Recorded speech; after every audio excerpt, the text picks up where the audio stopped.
Friends, welcome to another edition of Coach's Corner. We're going to have a lot of fun today. I've got a friend who I haven't spoken to in many years. I met back in, I'm going to guess 1995, 1996. It was a big inspiration for me, and I'm so blessed to have him here on our show today. Stay tuned. This is going to be an amazing Coach's Corner.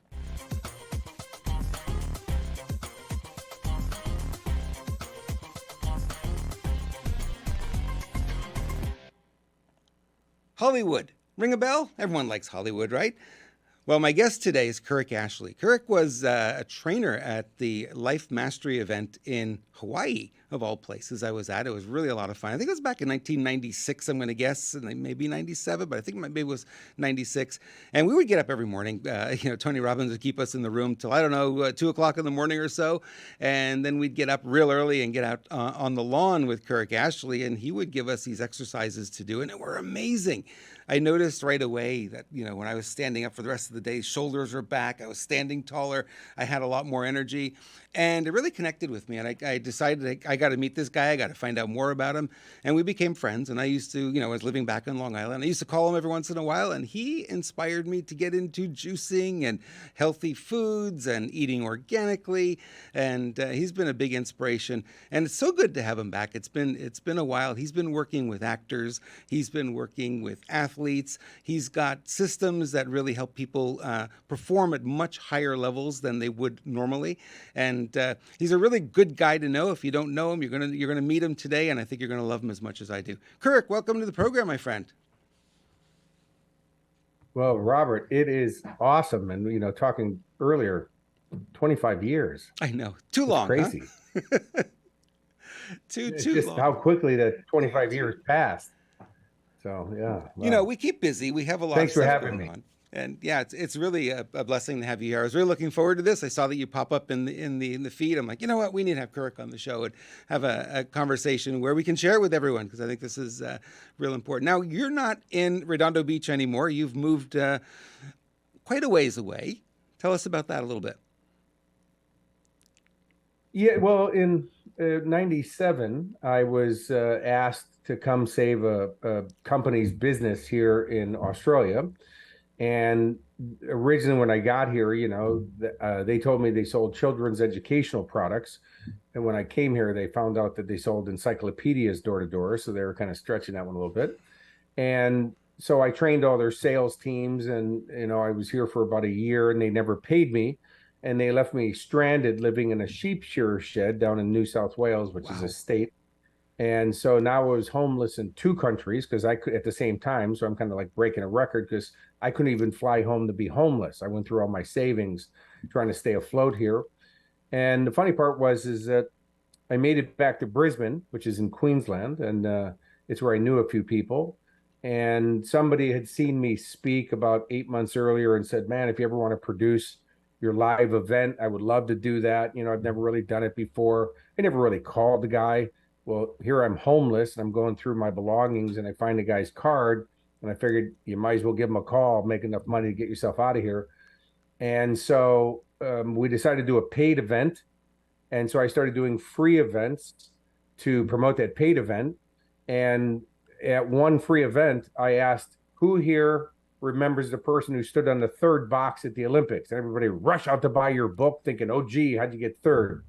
And this woman stands up and she said, I was on the 3rd box at the Olympics. And I said, ma'am, I wasn't. Whoa, you're a big girl too, I can see. I said, ma'am, I wasn't picking on you. I don't even know who you are. And she said, no. She said, I'm pissed off because everything you said today was true. My name's Natalie Cook. I won bronze at the Atlanta Olympics for beach volleyball. Will you take me to win gold at Sydney? And so for 2.5 years, I worked with the girls. And at September 25th at the 2000 Olympics in Sydney, we won the gold medals, beating the best team in the world, the Brazilians. And by then I fell in love with the country and have been here ever since. Wow. That is an amazing story. Whew.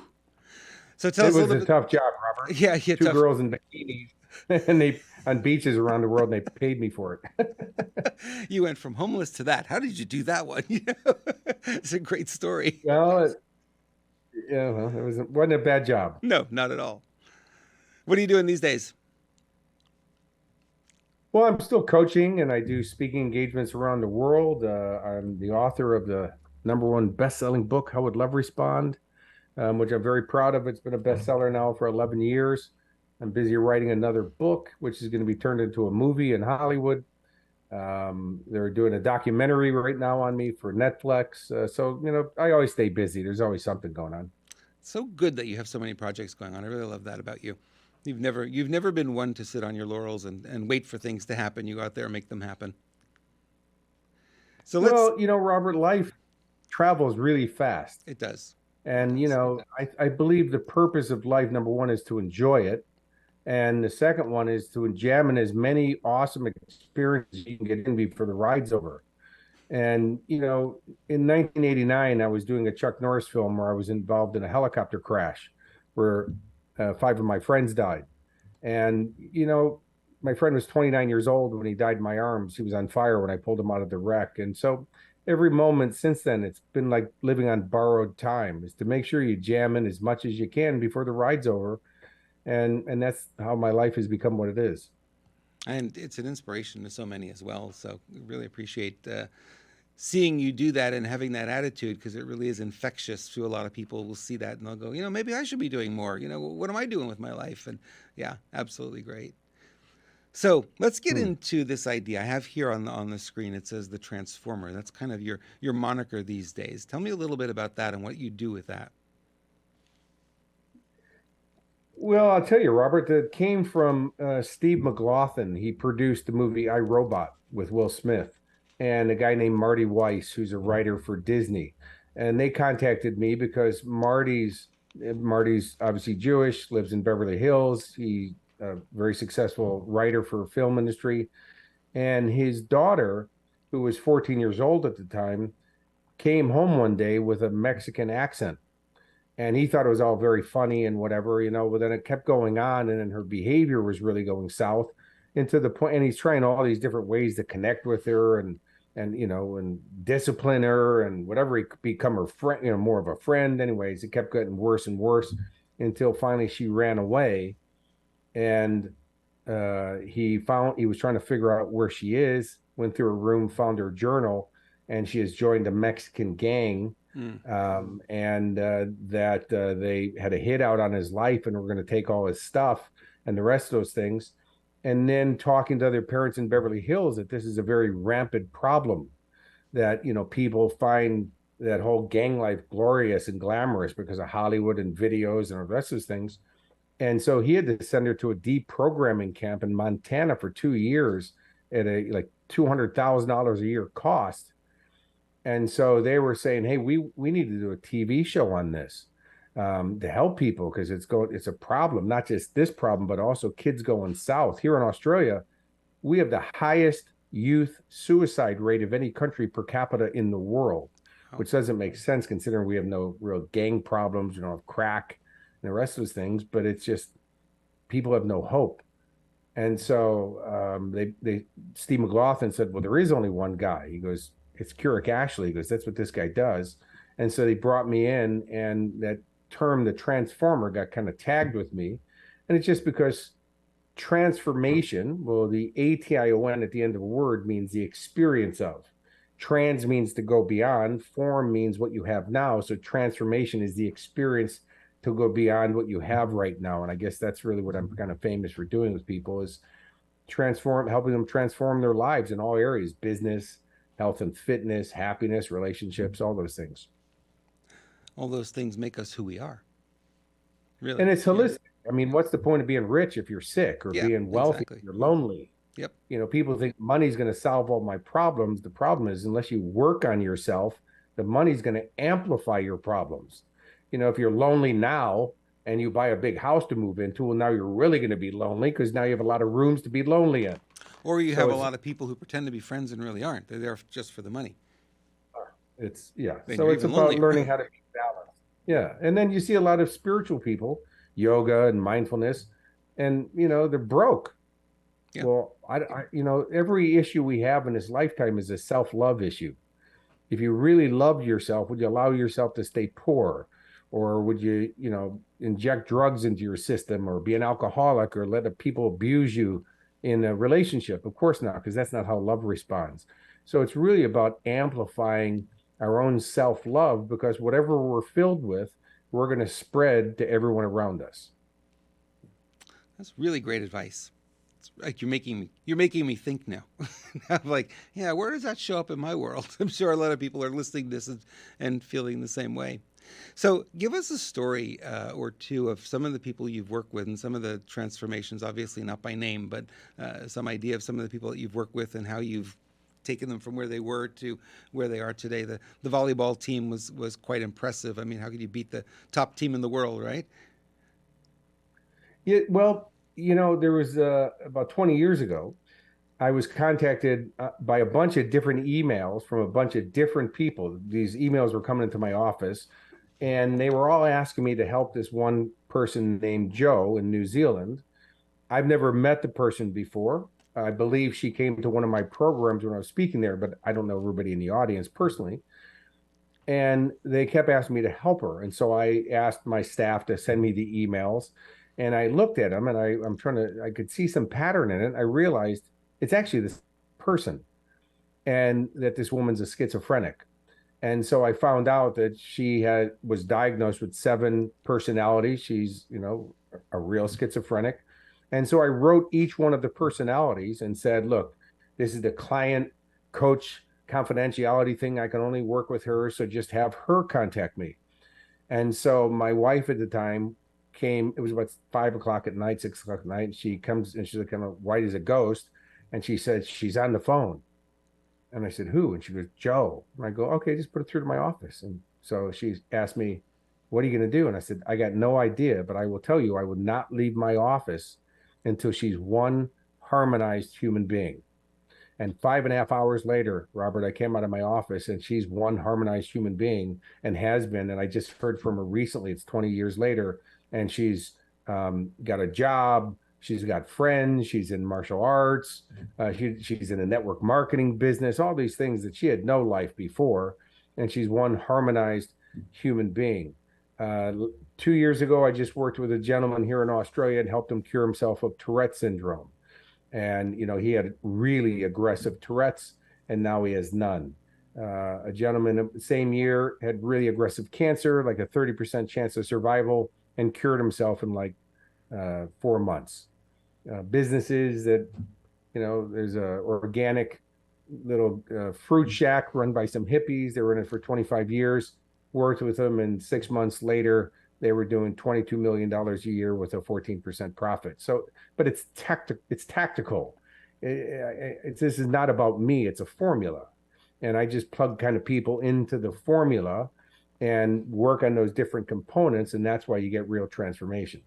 Let's talk a little bit about that formula because I think that people would resonate with really understanding. It's like a lot of us go through life haphazardly or fly by the seat of our pants, make decisions on the fly, make decisions as things pop up, or we're reserved and go through life in fear and don't make any decisions, and life kind of makes the decisions for us, right?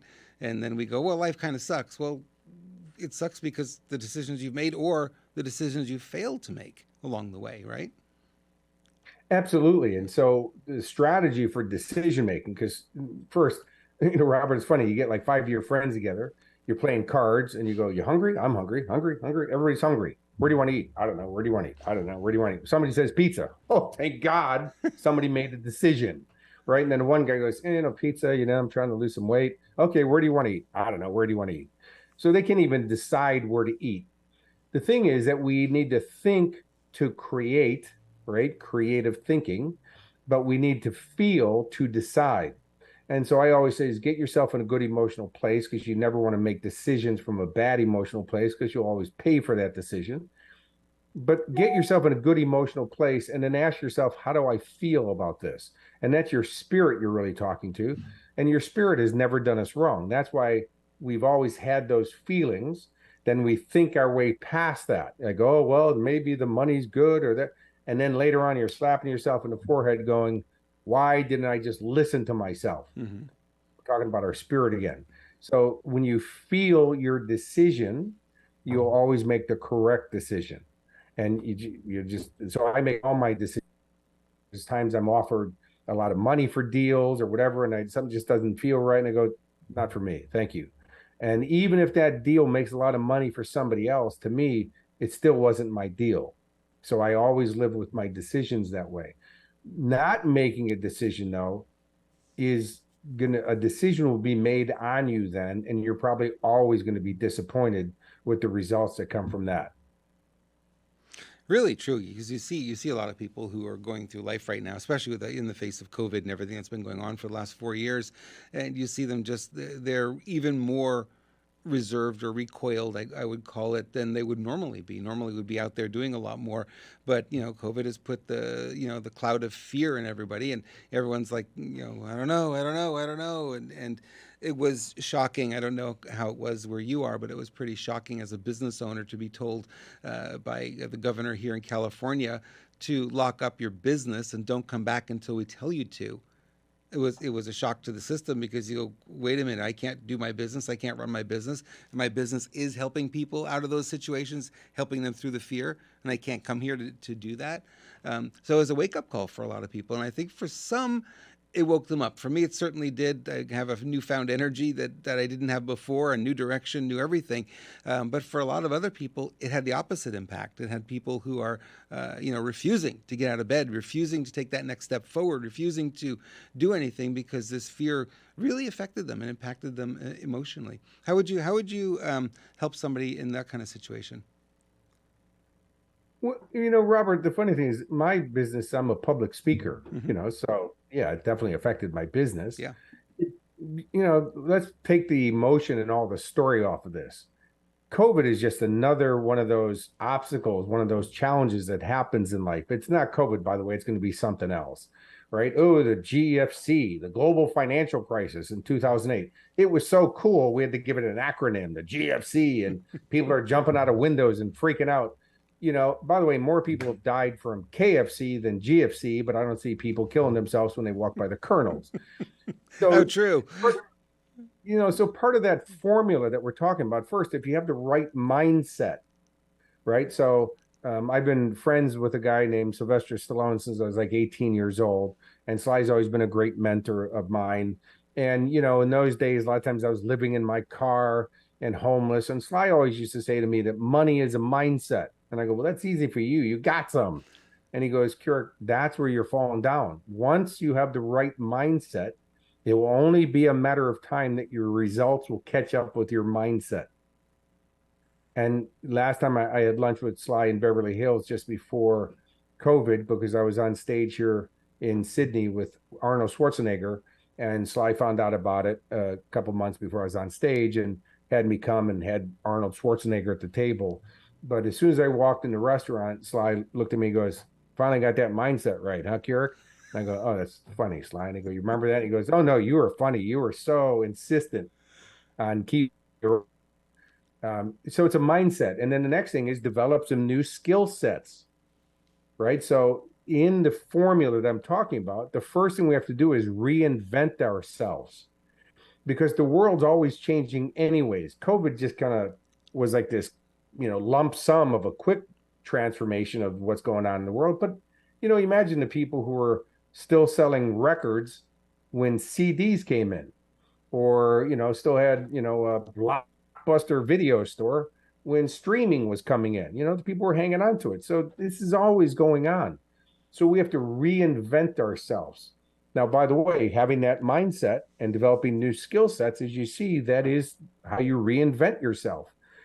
So for myself and my business, I had to learn how to be better at doing online things and those kinds of processes. I still did get three of my live workshops in between lockdowns and those things. One of them we had to return like 25 tickets because here in Australia in those days you couldn't travel interstate, those kinds of things, but you deal with it. So you got to reinvent yourself. And the next thing is that successful people, we set grand dream goals. So we don't set small, piddly goals. We set grand dream goals, because grand dream goals are the goals that give you the most amount of joy to experience. So they don't have to be big. They don't have to be expensive. They can be, but that's not the criteria. It's the grand dream goals that force us into growth, because you're going to have to reinvent yourself to achieve those grand dream goals. So that means you're going to have to learn new strategies, ask better questions, ask for help, those things. But once you grow in that area, you'll never shrink back to your original version. It's interesting that our school system, we went through regular school, public school, Catholic school, that kind of thing, teach nothing about this, teach nothing about using emotions, nothing about mindset, nothing about belief systems, nothing about any of that stuff. They just stick to what they call the fundamentals, which don't prepare you for life, right? And then we come out, it's Yes, like, well, we're meant to be adults who are supposed to be, productive members of society, but we're a mess, and we can't achieve at a higher level because we've never been trained. And I always make sure that people understand that it's not necessarily their fault. They were put into a system that was designed so that they fail, right? that's correct. They don't want you to think, because if you think, you'll change your situation. Most people would rather die than think. Yet, you have to become a free thinker. And, so there's two groups on the planet. It's a pyramid. So on the top of the pyramid is called the minority. The bottom of the pyramid is the majority. Why is the bottom? Well, because it takes more room to house more people. Right down here. Now, if you think about the majority for a moment, 3% of the population writes down their goals every year. That means 97% don't even have any goals. Now, people might say, "No, wait a minute. Just because I don't write them down doesn't mean I don't have them." Well, actually, it does, because the first step to having goals is to write them down, because you're taking them from the formless, the thought, into the form, not in the world. That's the hardest part of it, by the way, right there, is getting from the formless into the form. So 97% of the population don't have any goals. 60% of all marriages are ending in divorce, only to get married again, to get divorced again. Obesity is now at 70%. That's the majority, right? The most consumed drug on the planet are known as antidepressants. The most consumed, that would mean most amount of people using it. So that's the majority. The minority, well, we don't think like the masses, we don't act like the masses, and we produce the result the masses don't get. And it's the minority that changes the world. It's the majority that waits for it to be changed. It's known as victim mentality. And so we have to be a free thinker to change groups, just like everybody else. Yes, I went to the public school system. My dad's number one line he used to say was, first he used to call me lazy, because, Kurek, you want to get anywhere in life, you got to work hard. Well, my dad, Mr. Integrity, he's my hero. I'm his only child. My dad worked hard his whole life, and the only thing he got for it was a hard life, because whatever you plant is what you grow. Later on in his life, when he got cancer and, he was close to the end of his life, he said, "You know what? I should listen to you. You seem like you have a lot more fun. You've made way more money, and you've enjoyed the process." He goes, "I always thought you were lazy." And I said, "Dad, what you labeled as lazy was me saying I want to live my life happy and enjoying right now, because you never know when it's over. And if you want to make God laugh, tell him your plans. It doesn't go to plan." Most people, when they say, "I'm going to enjoy it one day, someday," they die right before that day. How true. How true. Yeah, it's interesting that when somebody's in the public school system and they come out of that, they're taught to memorize and repeat, right? That's how you pass the courses. You memorize the content, and then you repeat back what you've learned in the final exam. And you see that today in the media. People will, you can always tell when they talk about current events. You can always tell where they're getting their news from, right? Because they're just repeating what they hear, using the same vernacular, the same words, the same everything. And the piece that's missing is the analytical part. It's take it in, yes, but don't just repeat it, spit it out. You got to process it. Does it make sense? Is it logical? Is there a piece missing? Do I have the whole story, right? You start asking all those questions. We weren't taught that. We weren't taught how to analyze. Some of us are very analytical. I'm very analytical. I'm sure you are as well. And, we've had, that was kind of a gift because we didn't get that in school. And, I think, you're probably like I am, chronically unemployable, right? As entrepreneurs and outside the box thinkers. Nobody wants to have that on their team. We're the wrong kind of person for that role. And then when somebody else sees us, they go, either you're lazy, you're dumb, you don't follow the rules. But if you look at the most successful people in our society, that's them. They don't follow the rules. They break out and they do things differently. They do it their own way. They find another way. They find a way around it. When there's an obstacle, they look at it and they say, okay, there's an opportunity here. Flip the obstacle over, flip it around, look at it from the left, look at it from the right. There's a way under it, over it, around it, or through it. And they're the ones who we cherish in our society. Yet if it's your neighbor, you beat them up, right? So it doesn't make any sense. But that's the way it is. Well, Robert, that's why they say it's lonely at the top, Yeah. because we can't hang out with the masses. By the way, Wallace D. Wattles, who wrote the book The Science of Getting Rich, he Right. said you can't hang out with poor people. He said don't go give charity. Jesus said teach them how to fish, don't give them a fish, because fish, well, then they're only eat whenever you feed them, but now they're dependent. Yep. And I'm not religious. My mom was Jewish, my dad was Christian. I was just really confused. What are these people doing together? In the end of the Bible, Jesus is walking through a village, a community, and he's with a shopkeeper who the shopkeeper invited him to stay at his house that night. And people are begging Jesus, help me, save me, Messiah, cure me, all this stuff. And he's literally pushing these people away, and he's angry. And he gets into this shopkeeper's house, and the shopkeeper says, Messiah, why are you so angry? He said, because I've taught these people how to do it, and they refuse to do it for themselves. By the way, it's very clear what he's saying. That, we're creators. We have the ability to think, but people would rather die than think. They don't want the responsibility because then, they have nobody to blame. So, Robert, what you were saying is we're also known as the weird ones. Yep. Right. So I have 5 brothers and a sister, and I've always been the weird one in the family. Right. Because I had thoughts of being out there and being crazy and being in the movies and all that stuff. Then I get into movies and I'm working with big stars and the rest of those things, and now I have 2 brothers who work in the film industry because I got them jobs, and they're about to retire. They've been in there so long. Then I moved to Australia. Now they're pissed off that, I got my foothold in Hollywood and I'm leaving it. But for me, I wanted to leave Hollywood when I still loved it before I started hating it, but I could see it was starting to turn that corner. Right. It just wasn't what I wanted to do anymore. And so I reinvented myself again. But we are the weird ones until, but if you look at the first commercial for Apple, it was here's to the crazy ones. And it was Einstein, it was Edison, it was Gandhi, it was Martin Luther King. We're the weird ones until pretty soon the weird becomes the norm. And then you're out there reinventing yourself and you're back to being weird. That's just the way it is. And I'm okay about if you call me average or normal, well, that's the insult. Yeah. If you call me weird, I go, thank you. That's awesome. I love that.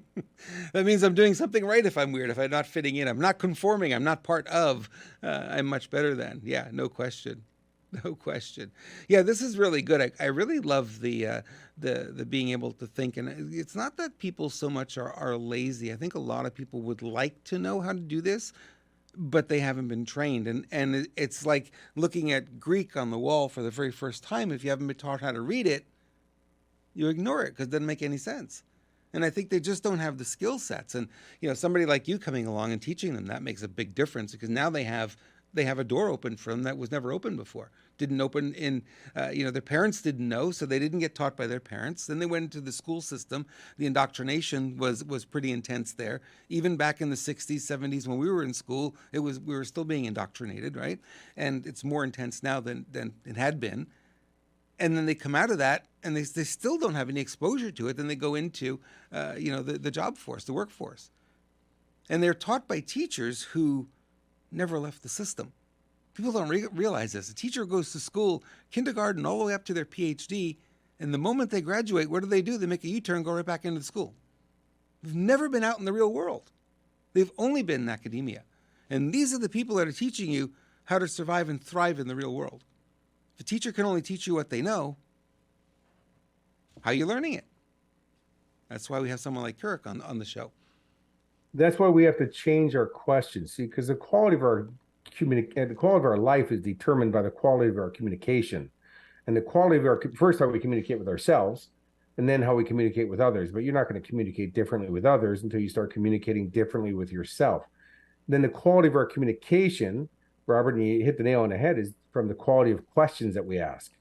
And so we have to learn how to ask better questions, like why questions. Why did this happen? Why did they do this to me? Is always going to be a disempowering question because the answer is going to just make you feel bad and keep you where you are.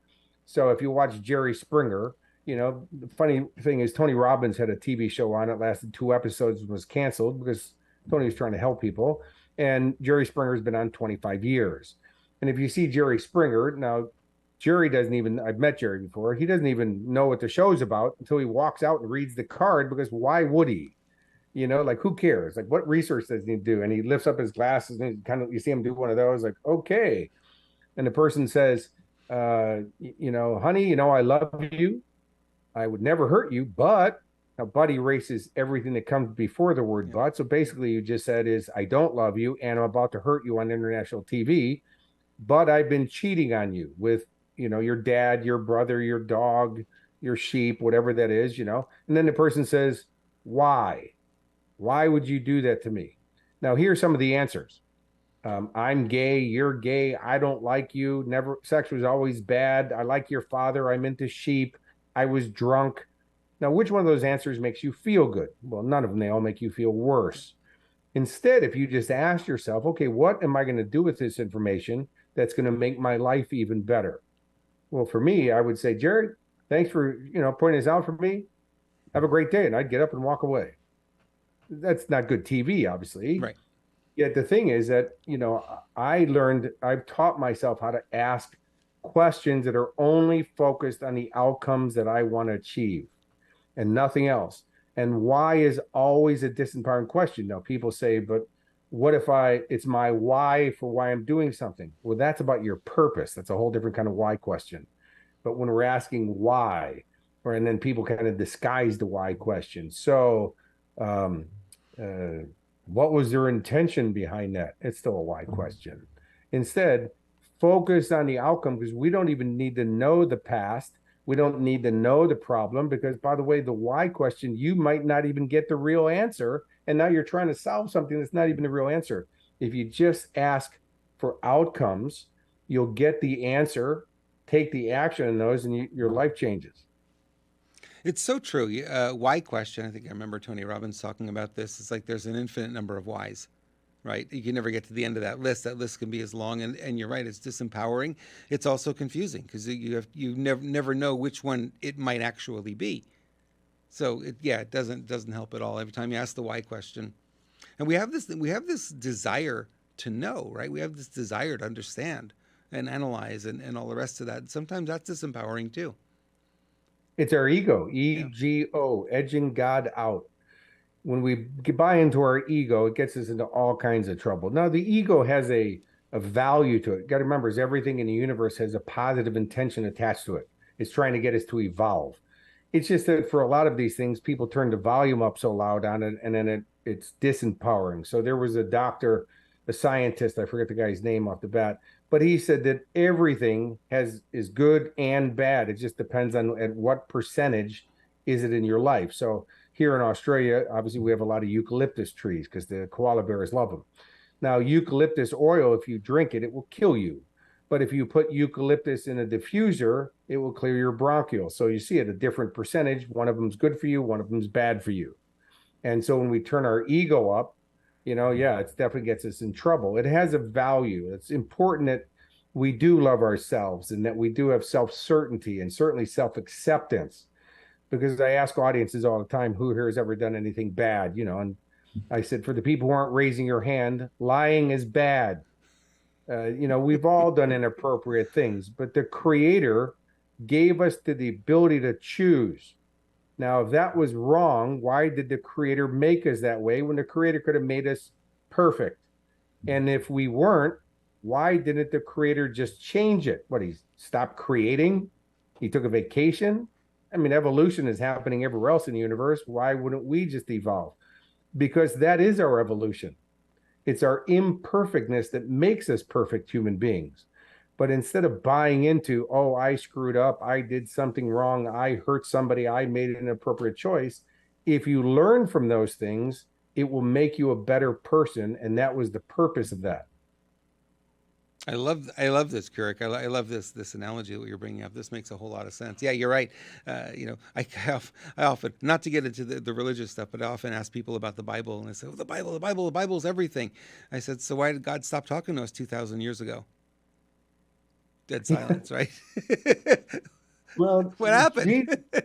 Jesus is in his own word. Now, the funny part is, Robert, is in New Zealand about 15 years ago. I had two clients, husband and wife, who were very devout Christians. And they started off because they coached with me for a year. And they said, Kurek, please don't pass on your spirituality and your Buddha and all this stuff, because we're devout Christians. I said, I don't sell spirituality. And at the end of the year, one of their things was the wife had 14 miscarriages, tried for 13 years to have a baby. Now in her 40s, told it's impossible to have kids. Within 4 months of working with me, she got pregnant. They now have like a 15-year-old named Anthony. And at the end of the coaching year, they said, how is it for a guy who's never read the Bible, you know more about Jesus than we do? And I said, because when you're open, you receive the information.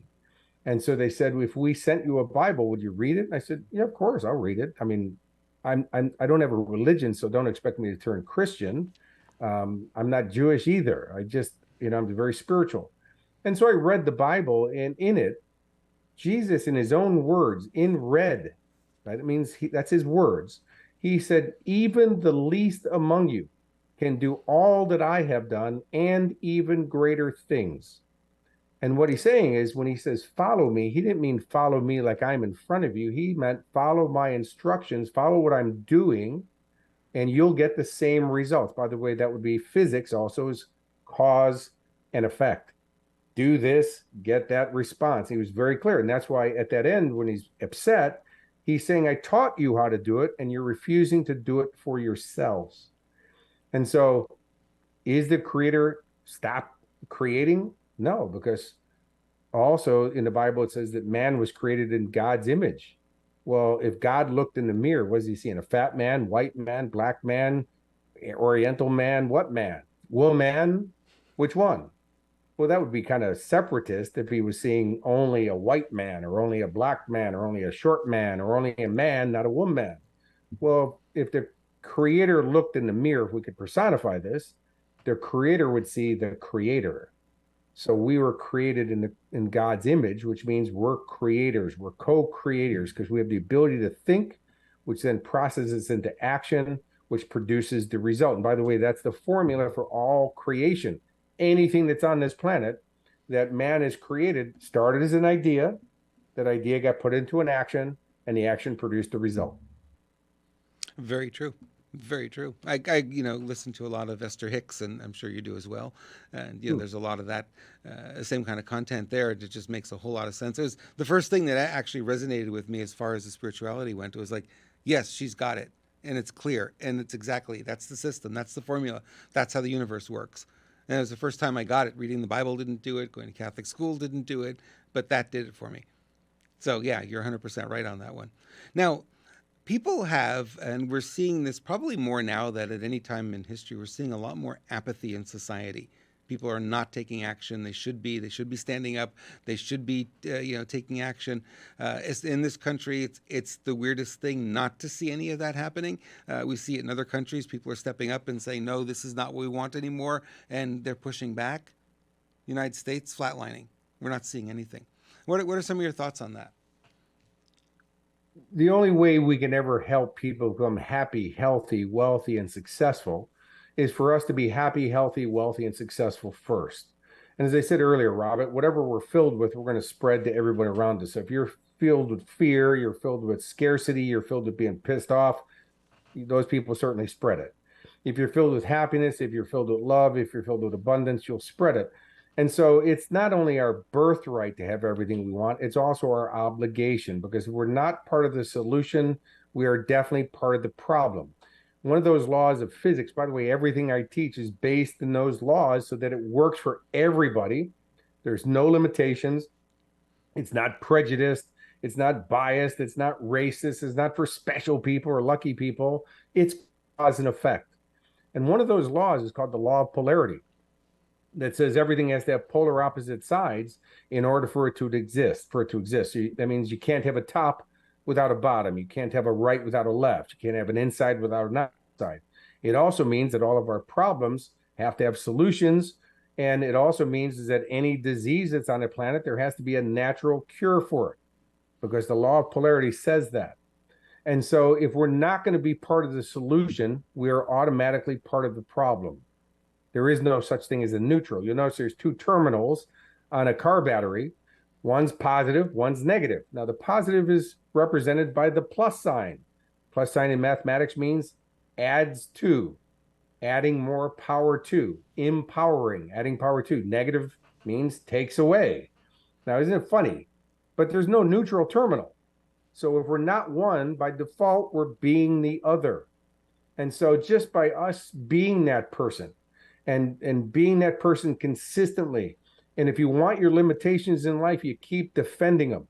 So instead of me, I don't get in conversations with people where I get to defend myself. I just act consistently and congruently with who I am. And then I have people from all over the world sign up for coaching with me or buy my book, and they go, I don't even know what the hell you sell. I just want that. I want to be happy. I want to be fit and healthy. By the way, Robert, just to let you know, is today, if I participated in time, today would have been my 60-second rotation around the sun, right? I still got abs. I'm still rocked out. You know, Sly's 77 this year. He's still got guns. Arnold's 74 this year. He's rocked out. They're redefining what getting older is all about. And then my thing with all those people is if they can do it, I can do it. And if nobody else is doing it, I'm going to be the first one with it. And so it's just about holding true to that. But, you know, even Martin Luther King, I saw a documentary on him recently. He had anxiety. He was having anxiety attacks. He was terrified that his family was going to be hurt. He was going to be killed. Yet he knew, I still got to deliver my message. If I don't, we're in real trouble. And that last night in Memphis, he was going to go speak to a union, right? And he knew that he was going to be killed. He had threats and all kinds of stuff. He knew it. He either got a message or whatever. He was having bad anxiety in his hotel room and decided, and he already told the promoters of the event, I'm not coming tonight. So they were doing the rally anyways, and then he just showed up. And if you watch that last speech, he's looking around the room. He's looking for a gunman. You can see his eyes darting back and forth. And then the next morning he was killed. Martin Luther King, that in that speech says, you can't take me anymore because I've already started the movement. You can't kill me anymore. So true. You might take my body, but I've already started the movement. And he's very clear on his message. So for all of us who are going to want to change this planet, because by the way, if we buy into what's going on, we've already lost. But, you know, what did Jesus do or Gandhi do or anybody who's ever made transformation? By the way, you don't have to be known or famous for doing this. You could be doing it in your family, be doing it in your relationship. You could be certainly doing it to your kids, your community, your country, and the world. And for all of us who are in the public, like myself and yourself, Robert, is that, you know, okay, what message are we sending? And mine is, you know what, I'm kind to everybody. And I always am smiling. And you know, during COVID, I'd walk into the grocery store and ask people who are working there, how you doing? One woman behind the deli counter burst into tears. Yep. She said, you know, everybody's been so mean. You're the first person to just even care enough to ask. But now that COVID's gone, you walk in, everybody knows your name. Yep. Because they remember the way you treated them. So if you fill yourself first, every morning when you wake up, fill your bucket up because it's empty. Every morning when you wake up, fill it up with goodness by doing your affirmations, reading your goals, exercising, meditating, all those things, so that when you walk out the door, your tank is so filled with feeling good, there's no room for people to put their garbage in it and their drama. But if you leave that empty, don't be surprised people throw their garbage in there and you feel bad. Now you're with them. Now you won them. See, if you hang out with poor, angry, pissed off people, you become one. If you hang out with positive, happy, successful people, you become one because we're a product of our environment. This is so good. We could write a book just on this content alone. This is fantastic. Hey, Doctor, you remember Dr. Bill Toth, right? I'm still very close to Dr. Bill. He calls you the Rock all the time. I know he's always a big fan of yours. Always been.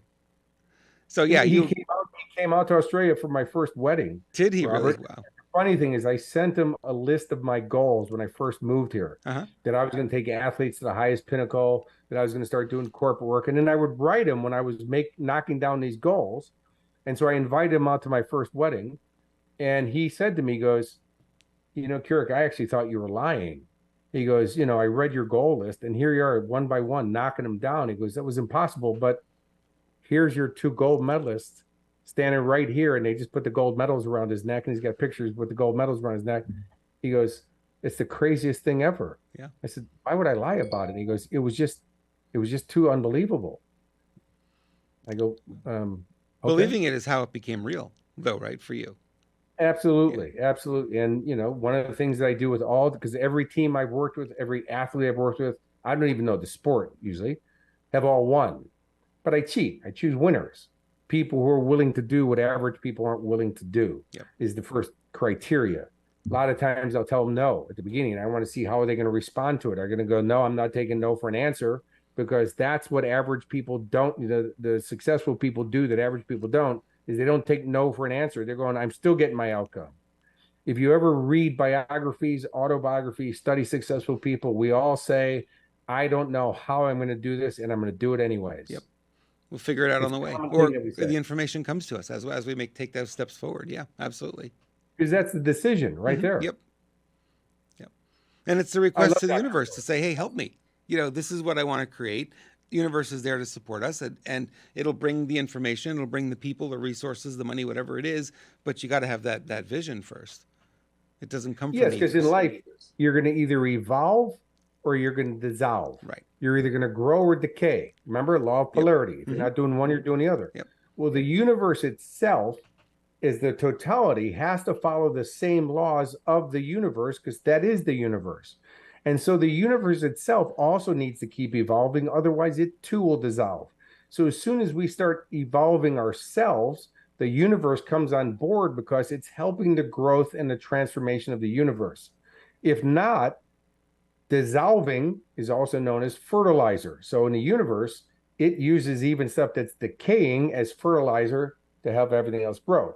Well, here I live in the countryside. I have 14 acres on a farm here on the Sunshine Coast.